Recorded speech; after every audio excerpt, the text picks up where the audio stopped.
Une année qui s'achève, mais pas comme les autres. Une année de secousses, de chocs silencieux, d'émotions trop lourdes pour être gardées en moi trop longtemps. Je n'ai pas su tout dire, alors je suis venu ici, dans ce grand nord, dans ce froid brut, un froid qui ne console pas, un froid qui expose, un froid qui ressemble à ce qui s'est figé en moi. Tout semble ralenti, le corps, les pensées, le temps lui-même. Sous la neige, les repères disparaissent, même l'ego finit par se taire.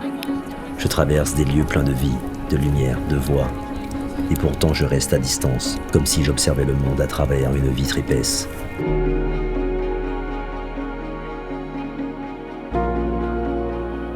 À la respiration lente des arbres, à la densité de l'air, à cette blancheur qui absorbe tout, sans rien expliquer.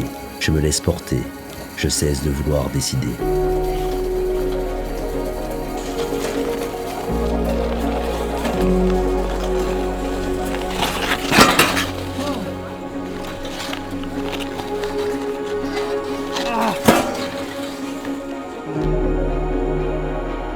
Il fait froid. Ici, rien ne s'adapte à moi. C'est moi qui dois m'adapter. Je ne cherche pas à vaincre le froid. Je le laisse faire. Je l'accueille. Comme on accepte enfin de regarder une vérité qu'on repoussait depuis trop longtemps. Le corps lutte pour rester droit. Il tremble parfois, il vacille.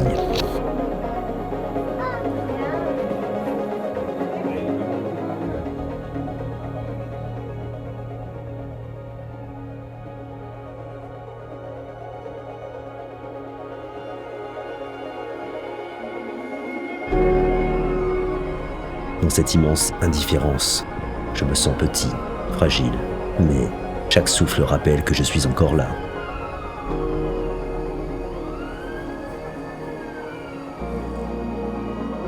Je pense à ceux qui ne sont plus. Je pense à ma mère. Je dépose une flamme, discrète, silencieuse. Elle ne chasse pas l'absence. Elle la rend supportable.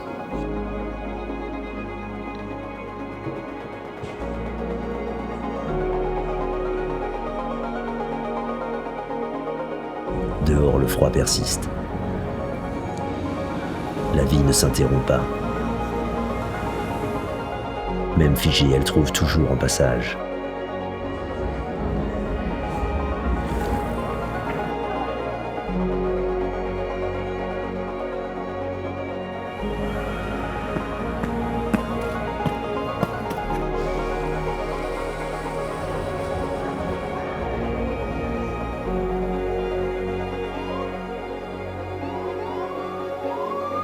Dans cette blancheur sans fin, quelque chose tient encore, sous le silence de la neige qui apaise le tumulte intérieur. Une respiration retrouvée à la lueur de ces feux d'artifice. Dans cet hiver extrême, je comprends que, même ce qui s'est brisé n'a pas complètement disparu. Il reste une flamme, discrète, vivante, colorée. Et parfois cela suffit pour continuer à marcher.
Rien ne laisse vraiment deviner les événements.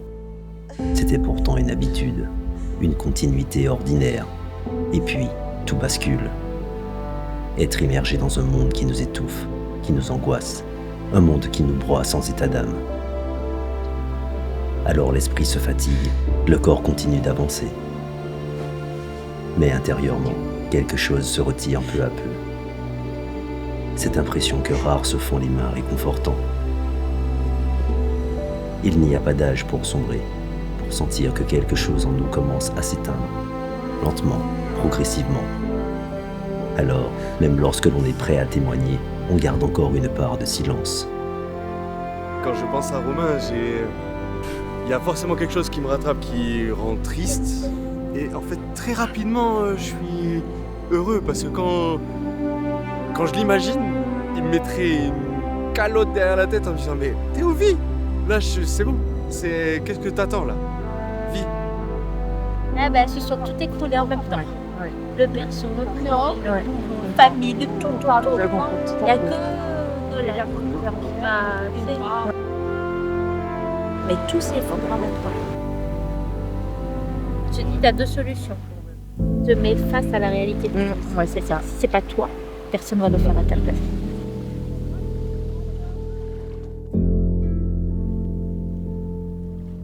Quand tu as vécu avec tes familles, disons mariage, enfin, tu vois, tu es toujours un peu guidé dans tes peurs, dans tout. Ouais, fais ci, fais ça. Il y a quelqu'un pour driver. Ah, rien qui drive. Alors si tu es sous l'eau, tu drives pas. Et c'est un des gars qui me faisait le plus rire. C'est un gars trop drôle. Du coup, bien sûr, je me marre quand je pense à lui en fait. Je me dirais, mais il me regarderait comme ça à la troisième personne, il se foutrait de ma gueule en train de me faire. Pourquoi tu pleures ?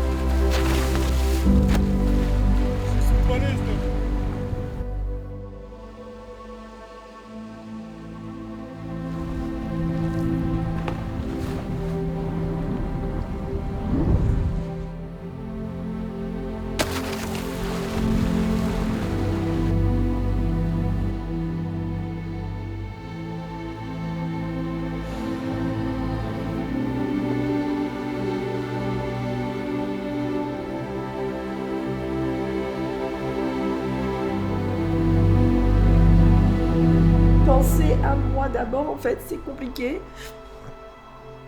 Et du coup, je culpabilise jusqu'à maintenant de prendre du temps pour moi et de me dire, j'ai le droit, en fait, de faire des choses que j'aime ou de prendre du temps pour moi ou de juste ne rien faire. Tout est là, mais c'est un pas que je n'arrive pas à faire. En fait, j'ai l'impression que il faut que j'ai besoin de me rendre utile. Et en me disant que je vais prendre du temps pour moi et que je vais être là en train de faire de la peinture ou de faire des choses créatives que j'adore, ou même juste aller à la plage, je vais culpabiliser et je vais pas me sentir utile.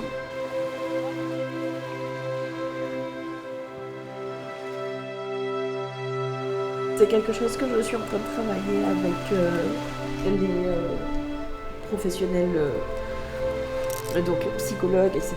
Et en fait, d'être OK avec le fait de prendre du temps pour moi.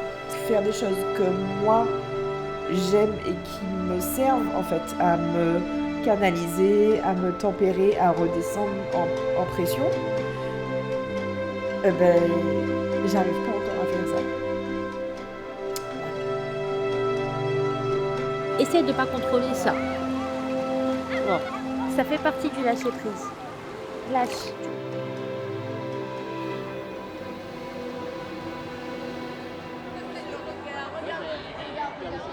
C'est une paire de chaussures déjà, il y a un petit chien. C'est quoi le petit chien? Ah bah c'est un petit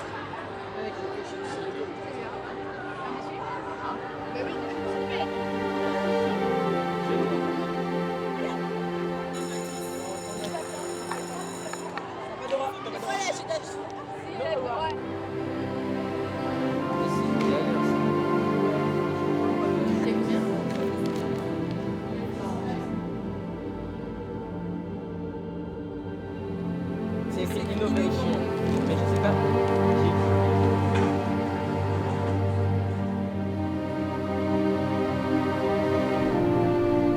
Et c'était dans cette chambre-là. Du coup, je pense que c'est pour ça que pendant longtemps, j'ai changé toute place. Et je trouve un moyen de me sentir bien dans ma chambre.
J'y pense tous les jours.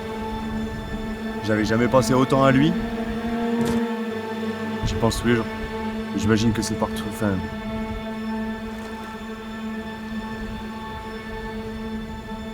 tout le monde y pense. Après un deuil, on y pense.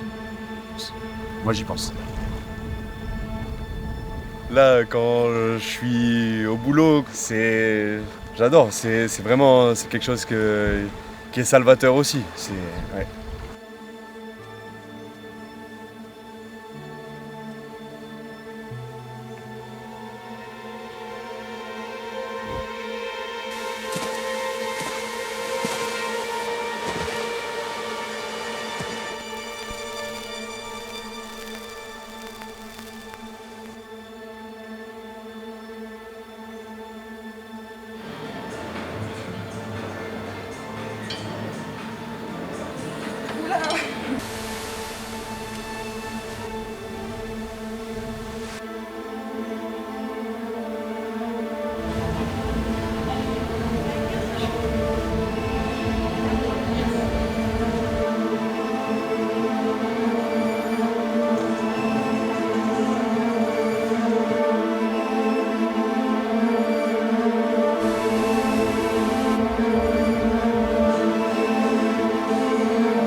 Même si je pense à 150 millions de choses à la fois, mais ça me permet de...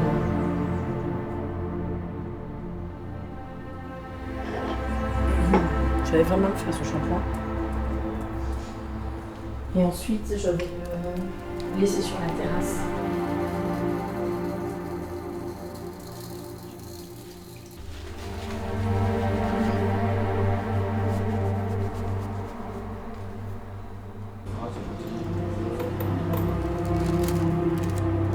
Garder le sourire. Faire face. Ne pas laisser le vide nous rattraper. S'accrocher à une présence. À un souffle de vie. Et là, c'est mon bouquet de fleurs pour mes gars. Composer avec le temps qui s'étire. Les enfants me manquent des fois, donc quand je les ai, ils viennent à la maison, ils mettent du bordel, et je laisse le bordel. Voilà, je rouspète, mais je laisse le bordel, parce que mes neveux, me manquent. Alors, qu'est-ce qui vous ferait plaisir? Galette pipi. Génial comme idée. Vous l'avez déjà goûté? On sourit, on serre, on range. On enchaîne les gestes. Que notre souffrance ne devienne pas la vitrine de nous-mêmes. Non, mais c'est vrai, j'essaie de tenir cette façon. Parce que c'est compliqué.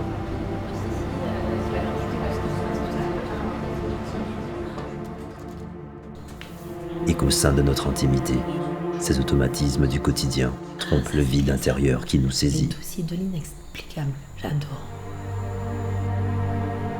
que l'on se noie dans le travail ou que l'on s'enferme dans le silence, les journées se remplissent tout autant que le vide qu'elles génèrent. On voit le temps défiler. On se voit en train de s'agiter. Ou rester figé à cogiter. On ressasse au milieu de cette vie qui continue sans nous. Alors on s'occupe. On répond aux habitudes plus qu'aux envies. Et derrière les gestes ordinaires, les journées qui se ressemblent, notre fort intérieur lutte encore contre l'effacement.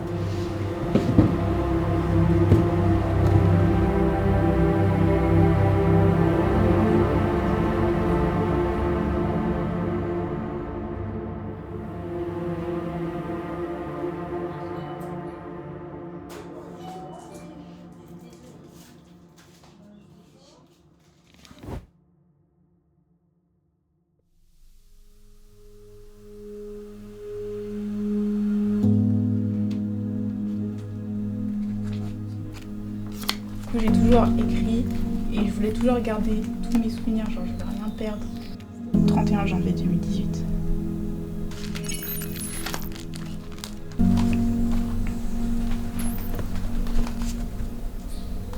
J'ai toutes mes cartes d'anniversaire, on m'a invité. Je sais pas pourquoi je garde ça, mais je les garde.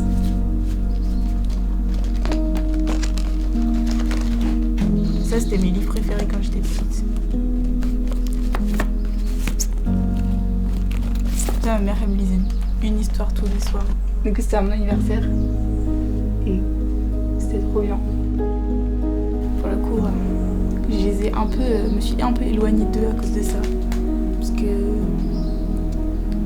je sais pas, j'avais pas envie qu'ils me voient mal ou de gâcher un peu les moments qu'on avait ensemble. Parce que, voilà, je me suis un peu éloignée. Mais en fait, récemment, des fois, ça vient tout seul. Vraiment, je suis tout le temps pas bien, ils le remarquent. Du coup, au final, je vois qu'ils sont vraiment là pour moi et que j'avais aucune raison de m'éloigner d'eux et d'avoir peur que ça les dérange, que je ne sois pas bien.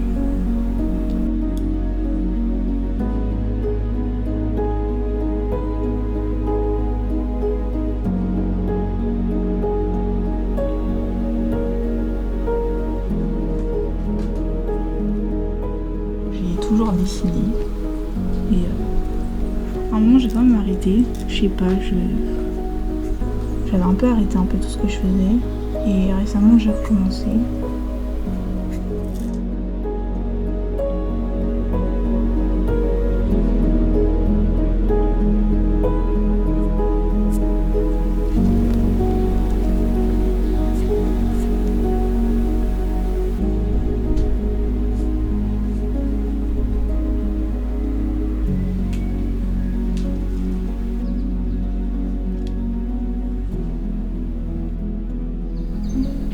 Tableau, j'ai mis plein de photos.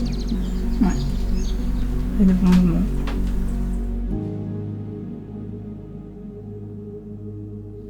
Est-ce que ça représente aussi une insouciance ?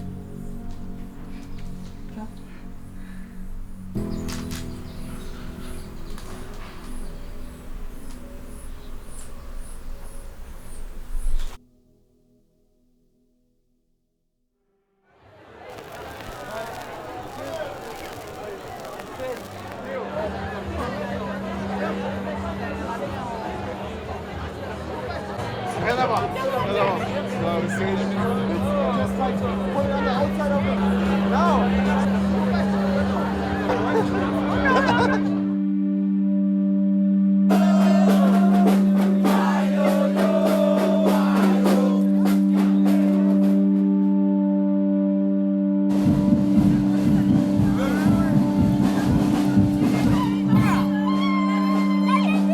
conscient des choses et à son jeune âge, il arrive à me secouer, quoi.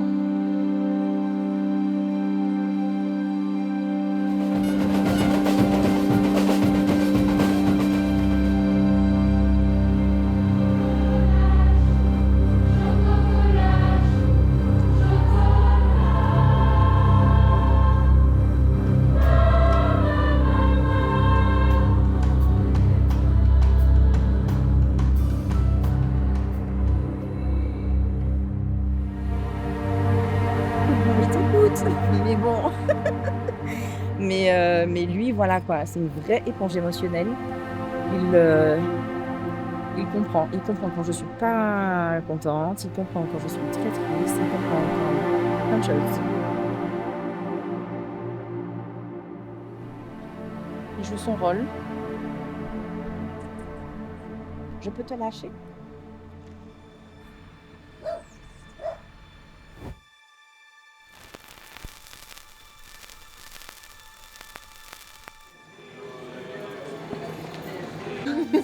Tu vois, ce sera magnifique finalement. Léa, je te retiens pour ça. Léa, je te retiens pour ça. Tu vois, je suis sûre qu'à la fin, Ok, comme ça.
J'ai parlé que sur moi, mais il y a beaucoup de chants comme ça que je connais. Il faut qu'on se revoie. Hein. Je pense que tu fais partie de ma thérapie. Parfois, tu sais, quand les liens de sang sont coupés, je pense que l'univers met sur le chemin des gens comme toi pour me montrer que oui, je suis sur la bonne route. Très Y bien. aller quand même. Nolan, c'est un peu lui qui éclaire mon chemin. C'est lui qui me permet de pas sombrer, de pas me laisser aller, tout simplement. Il est là, il m'accompagne au quotidien. Quand il n'est pas avec moi, tu as envie de replonger, de sombrer, etc. Puis tu te rappelles que non, tu n'as pas le droit parce que il est là, il demande pour toi, il demande... Enfin, tu vois, une fois j'ai fait une crise d'angoisse. Je lui ai pas montré parce que tu montres pas ce genre de choses, mais il a compris. Il s'est levé, il m'a dit allez viens, on va prendre un bain de mer et on prend un petit déj sur la plage et puis ça va nous faire du bien à tous les deux et puis ça me fait du bien. Moi ça me fait du bien.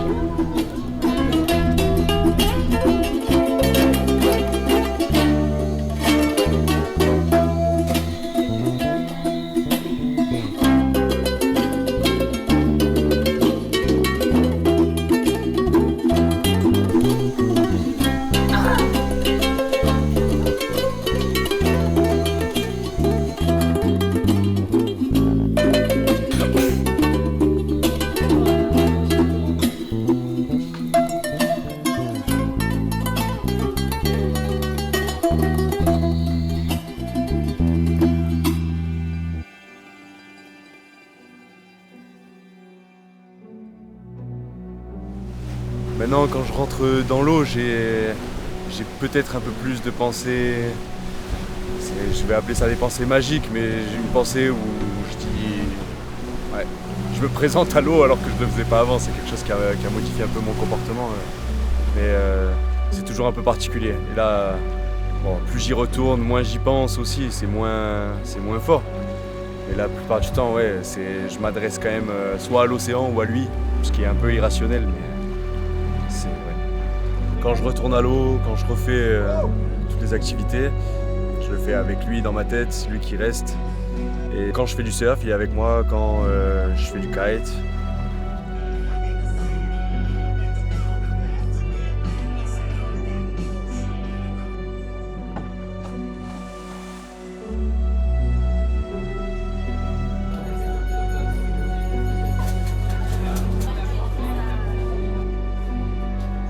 c'est Lucie que j'ai été voir.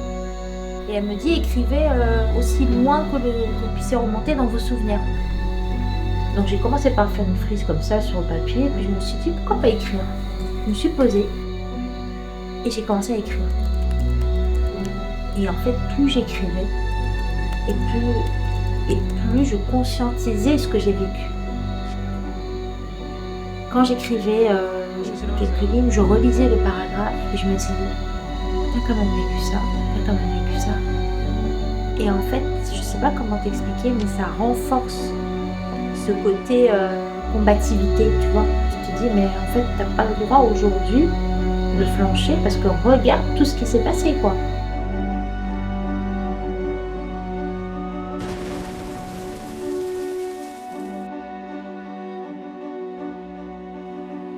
Et je suis restée 2 semaines à l'hôpital. Le repas, c'était pas bon. Je demandais tout le temps à mes parents de me ramener quelque chose à manger. Au début, je voulais juste rentrer chez moi, c'était horrible. Après, au final, je me suis sentie bien.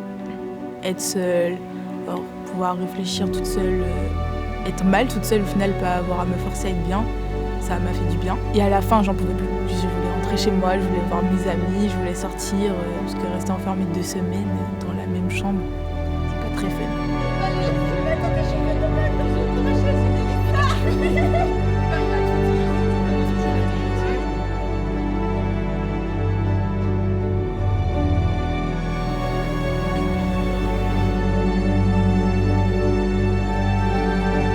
J'ai repris des activités manuelles et créatives qui me permettent vraiment de m'évader et qui me font beaucoup de bien.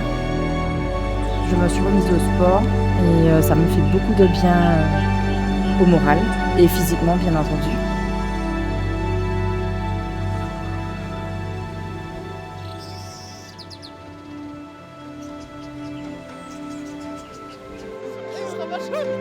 Vas-y, tu seras chaud, c'est bon. Réponds-moi, Stéphane. Il y a des hivers qui ne se voient pas. Ils traversent les visages, s'installent dans les silences, et parfois même au cœur des rires. On apprend à vivre avec, à faire semblant parfois, à tenir souvent. Mais au fond, chacun cherche une lumière, un symbole, une manière de rester debout. L'hiver de l'âme, ce n'est pas seulement tomber, c'est aussi tenter de transformer ce qui nous abîme en quelque chose qui nous dépasse. Sublimer peut-être, traverser sûrement, car il n'y a pas qu'un seul chemin. Alors il faut apprendre autrement, se relever, avancer. Le travail est intérieur, le regard des autres ne l'est pas. S'éloigner n'est pas fuir, mais affronter en traversant nos affres, en confrontant notre force mentale à la vie qui ne nous attend pas. Et cela, c'est déjà une force, celle de dompter son environnement, pour dompter son esprit.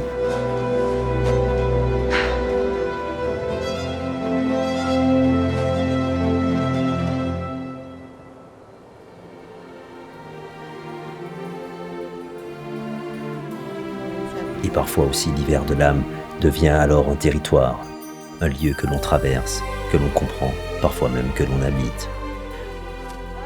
Et dans ce froid ambiant, celui de notre âme, on apprivoise chacun à sa manière.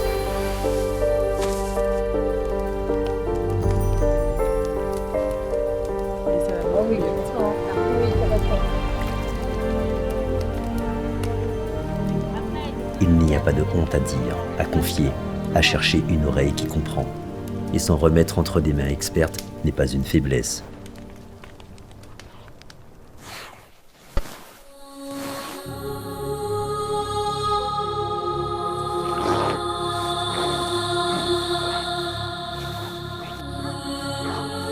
Au cœur du silence, loin du bruit des hommes et de leurs artifices, il reste encore quelque chose d'intact.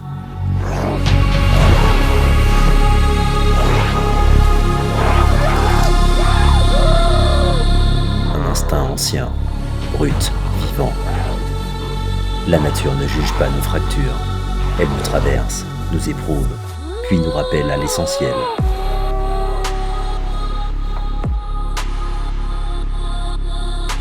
Alors au milieu du froid, entre l'ombre et la lumière, j'ai cessé de lutter contre l'hiver.